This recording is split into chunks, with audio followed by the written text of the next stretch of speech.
Sedmi put za redom, a osmi ukupno Crna Gora je na Evropskom prvenstvu za rukometaše. Evropsko prvenstvo igra se od 15. januara do 1. februara u Norveškoj, Švedskoj i Danskoj, a Crna Gora će svoje mečeve igrati u Norveškoj. U grupi D pored naše reprezentacije su Farska ostrva, Švajcarska i Slovenija. Prvi i najveći izazov dolazi već u petak, igramo meč sa Slovenijom koja je desetkovana sa povredama, a nakon toga za 2 dana igramo protiv Farskih ostrva koji su također imali problema u sastavu.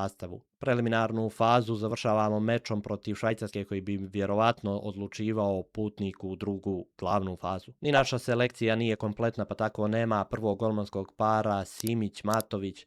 Nije bio spreman ni Aleksandar Bakić, a Arsenije Dragašević je ostao kući. Teška, izjednačena grupa i oslabljena Crna Gora neće biti favorit praktično ni u jednom meču na ovom prvenstvu, ali naši lavovi su godinama unazad pokazivali ogromno srce i zašto su jedna od omiljenih reprezentacija u Crnoj Gori.